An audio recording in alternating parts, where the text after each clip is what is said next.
Salut à tous, c'est Steven et aujourd'hui je vais comparer pour vous les deux derniers iPhones d'Apple, l'iPhone 6 sorti il y a un an et l'iPhone 6S sorti hier. C'est parti. On va commencer par un test de démarrage, rien de bien scientifique là-dedans, c'est juste pour voir ce que ça donne, sachant que mon iPhone 6 et mon 6S sont tous les deux sous la dernière version d'iOS disponible au moment de cette vidéo, à savoir iOS 9.0.1, et il y a exactement la même chose d'installer dessus, applications, musique, photos, etc. Donc voilà, le 6S a fini de démarrer, il lui a fallu 15 secondes, et le 6, une vingtaine. Comme à chaque fois qu'on passe à un modèle S, le design ne change absolument pas, l'apparence reste la même. Sur le bas, vous avez toujours la prise jack 3.5, le micro, la prise Lightning pour la recharge et la synchronisation, et le haut-parleur. Les seules choses qui changent, et elles sont quasi imperceptibles, ce sera au niveau de la taille et du poids. Le nouvel iPhone 6S gagne quelques millimètres en plus en largeur et en hauteur, et il pèsera quelques grammes de plus que le 6, 14 exactement, et l'iPhone 6S Plus, lui, gagnera 20 grammes. La couleur rose fait son apparition, et à l'arrière on a toujours le capteur photo avec le flash True Tone, et désolé, cette année encore, l'appareil photo dépasse encore un petit peu. La seule différence esthétique, ce sera finalement ce petit S qui fait son apparition tout en bas de la coque arrière. Pour ne pas répéter le mini scandale des pliures de l'année passée, Apple a choisi l'aluminium 7000 pour le châssis de l'iPhone 6S. Il sera bien plus résistant que l'iPhone 6 et ça c'est quelque chose à prendre en compte si vous avez un petit peu peur des cassures. Le verre utilisé pour la face avant est lui aussi plus résistant, Apple utilise à présent le même que celui de l'Apple Watch, donc au final on a un 6S bien plus résistant. Ça se sent au niveau du poids, le 6S est légèrement plus lourd que l'iPhone 6, c'est pas franchement une gêne, on le tient quand même un petit peu mieux en main, mais voilà, en tout cas si vous aimiez la légèreté de l'iPhone 6, sachez que le 6S est un petit peu plus lourd, je vous ai dit tout à l'heure, 14 grammes de plus. L'apparence identique, c'est à l'intérieur qu'il faudra aller chercher des différences, à commencer par le capteur d'empreinte digitale. Touch ID a été annoncé 2 fois plus rapide sur l'iPhone 6S et c'est effectivement le cas.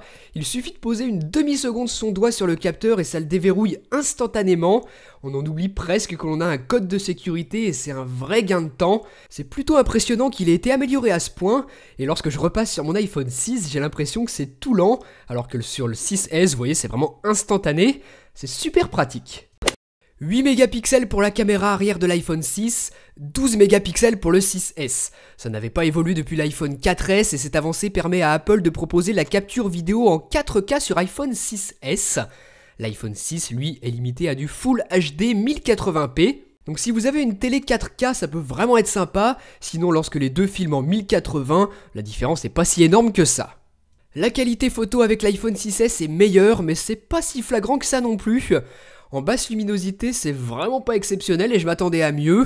En tout cas, l'iPhone 6 se débrouille encore parfaitement et je trouve pas que ça vaille la peine d'acheter le 6S pour une si faible avancée.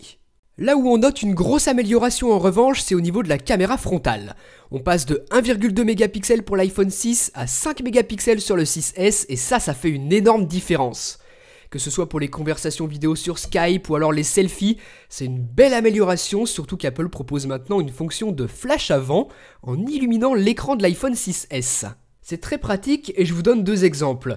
Ici le premier dans une pièce très faiblement éclairée et ici dans le noir total. Vous voyez qu'il n'y a vraiment pas photo. L'iPhone 6S propose également la fonctionnalité qu'Apple a appelée Live Photo. Si on choisit ce mode, l'instant est capturé quelques secondes avant et quelques secondes après pour permettre de donner vie à la photo. On peut les visualiser dans la photothèque ou même les utiliser en fond d'écran. Donc si on a des animaux ou même des enfants, ça peut être plutôt sympa. Au niveau des performances maintenant, qu'est-ce que ça donne? Premièrement, il faut savoir que l'iPhone 6 est équipé du processeur A8, un dual-core cadencé à 1,4 GHz.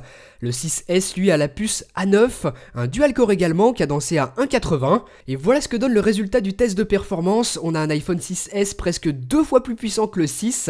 Et surtout, il est équipé de 2 Go de RAM alors que l'iPhone 6 n'en a qu'un seul. Et ça, en 2015, ça peut être un gros désavantage. L'iPhone 6S est plutôt bâti pour le futur.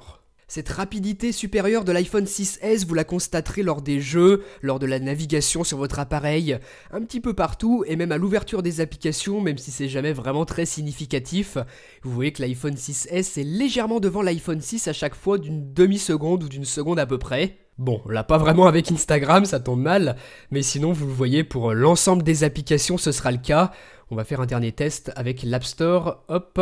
Donc là, les deux se trouvent sous iOS 9.0.1, je vous l'ai dit tout à l'heure, et c'est pour ça que les différences sont assez minimes. Mais plus les années vont passer, et plus les versions d'iOS vont se succéder, et là, l'iPhone 6S fera vraiment la différence.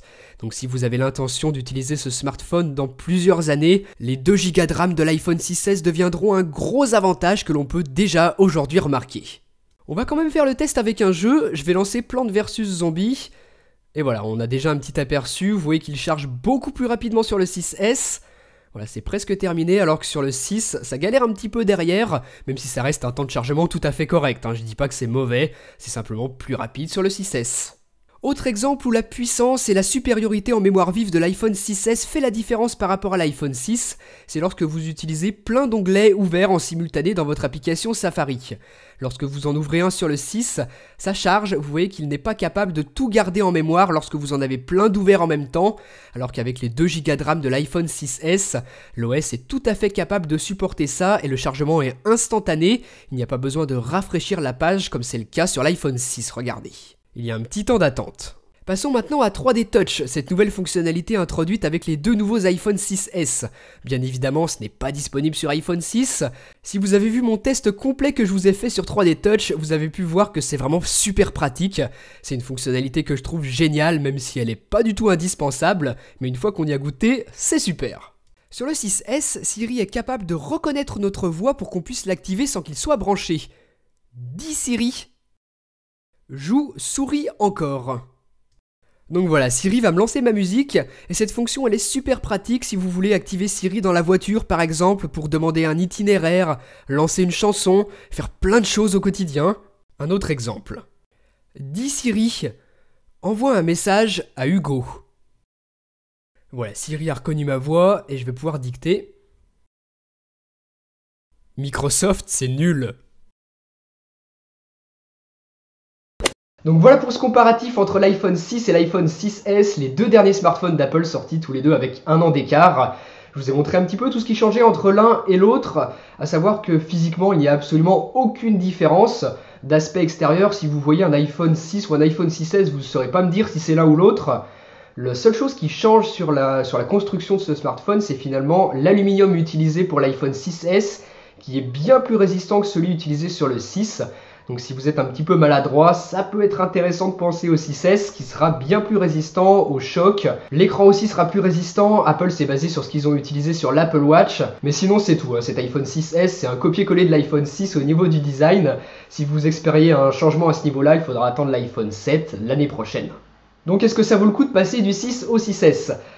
Franchement, pas vraiment, sauf si vous avez les moyens ou alors que vous êtes vraiment un passionné et que vous revendez votre iPhone 6 pour acheter le 6S comme j'ai fait moi et que vous avez envie de tester un petit peu toutes ces nouveautés. C'est vrai que le 3D Touch c'est quelque chose de vraiment sympa. Les live photos c'est plutôt cool aussi. Ceux qui ont des animaux ou des enfants, franchement ça peut être sympa. En ce qui concerne la qualité photo et vidéo, moi j'ai été plutôt déçu à ce niveau-là. Alors non pas que c'est mauvais, mais j'ai été habitué à plus de changements entre un iPhone et un autre. Cette année entre le 6 et le 6S, je trouve qu'il n'y a pas grand-chose qui change.